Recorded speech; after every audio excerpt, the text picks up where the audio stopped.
G'day guys. The last passenger I just dropped off tried to tell me that Australia and New Zealand were the same thing.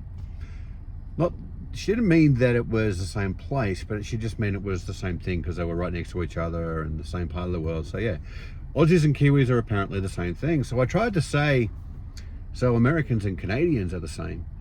And she didn't really like that. And then I asked her, how long ago did she move down here from Canada?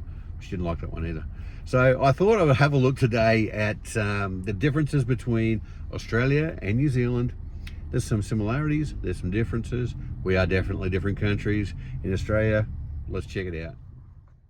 I guess being so far away from the rest of the world could make one a little misunderstood when it comes to Australia and New Zealand. Sure, our flags look similar, we play many of the same sports, both of us have great beaches and fresh food, and we have fought together in multiple wars on the other side of the globe and developed a strong kinship because of this. But believe it or not, there are also many differences between our two great countries, the land down under and the land of the long white cloud. I have love of both countries. I've spent a lot of time in Auckland, and obviously I was born and raised in Australia.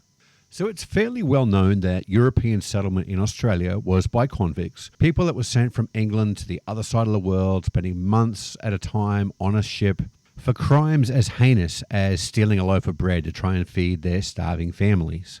New Zealand, on the other hand, was, on the most part, settled by free settlers, white whalers, sealers and missionaries in their own quests for profits and to own their own land. Now, even though I am asked on an almost daily basis if I am from New Zealand, our accents are actually quite different. Kiwis tend to pronounce differently to us their I's and their U's. So when we're talking about fish and chips, for example, in New Zealand, that might sound like fish and chops. Ask a Kiwi what number comes after 5 and you'll probably catch my drift.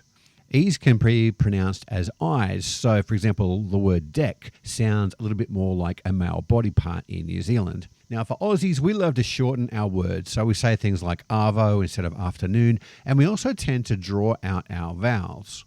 Australia is also home to some of the deadliest animals in the world. So spiders that are as big as your head, snakes that will chase you down just to sink their fangs in, and sharks that are just waiting off the coast of Bondi to eat another dog paddling tourist. Whereas New Zealand has no snakes at all. It's actually illegal over there to own them, and it is a law that if you do see one, you must report it. Try doing that in Australia, and you'll probably be filing more paperwork than a congressman on Capitol Hill. Australia is home to some of the most unique animals in the world, such as kangaroos, emus, koalas, platypus, and wombats. We even have camels roaming around in the outback. New Zealand, on the other hand, is most famous for the kiwi, a flightless bird with a long beak that's become their national symbol. New Zealand is also home to a beautiful array of native birds, plus seals and dolphins.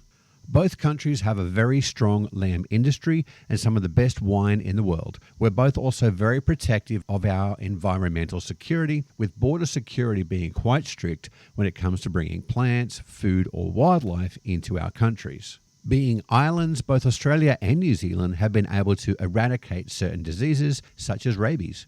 Geographically, both countries are also quite different. New Zealand sits on top of a major fault line, bringing with it heightened volcanic activity and earthquakes. Australia is a much drier country on the whole, with plenty of desert in the centre of the continent. But given its size, it also has a very diverse landscape, from tropical rainforests in the north to ski resorts and snowy mountains. It takes around 5 hours to fly from one side of Australia to the other, whereas a flight from Sydney to Auckland, New Zealand typically takes around 2.5 hours. Whilst English is the primary language in both countries, in New Zealand, Maori is also an official language, and it is actually sung first in their national anthem. The haka is performed by New Zealand national teams in most sports before the match, and New Zealand shows a great deal of pride in its indigenous culture, together with embracing that of the wider Pacific. It has close cultural ties with Tonga and Samoa, and shares the same Polynesian background.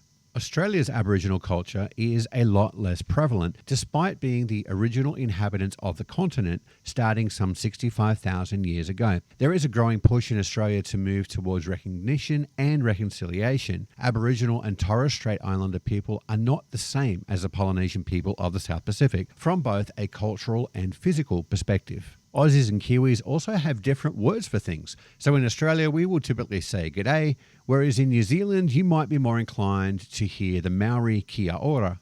Aussies call flip-flops thongs, whereas Kiwis call them jandals. And a cooler in Australia is called an esky, whereas you'll need to ask for a chili bin in New Zealand. Kiwis are prone to saying choice when they are pleased with something, and the term for a bus, landwacker, is yet to make it across the Tasman Sea. Neither is the New Zealand term for a speed bump, juddabar. Kiwis call each other bro, whereas typically in Australia, you're more likely to be called a mate. We each have our own currencies, the Australian dollar and the New Zealand dollar, our own stock exchanges and our own national airlines. The sporting field is where you see typically our strongest rivalries. So the biggest rivalry usually being on the rugby field between the Wallabies and the All Blacks. Now, rugby is a sport that New Zealand has dominated over the years, despite having a population of only 5.2 million versus Australia's population of almost 27 million. We are also traditional rivals on the cricket pitch, albeit at times controversially, and on the netball court, and also to a lesser extent on the basketball and soccer fields. We share a love of horse racing, with Australia's most famous thoroughbred actually coming from New Zealand.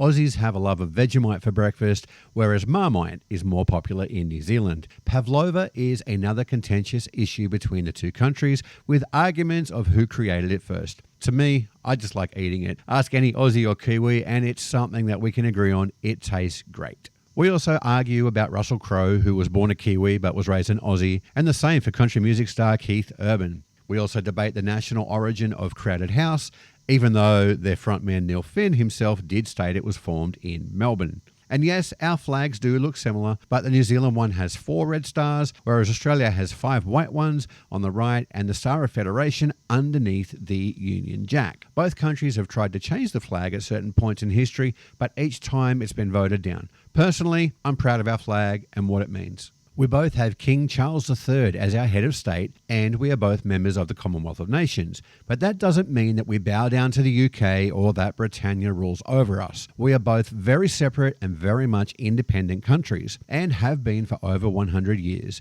Australia became a nation in 1901, and New Zealand became a dominion in 1907, gaining full independence in 1947, but actually declared independence in 1835. Politically, we are different too. Australia is a federation with power distributed between the 6 states and 2 territories, whereas New Zealand does not have state governments, and New Zealand only has 1 House of Government, whereas Australia has both a Senate and a House of Representatives.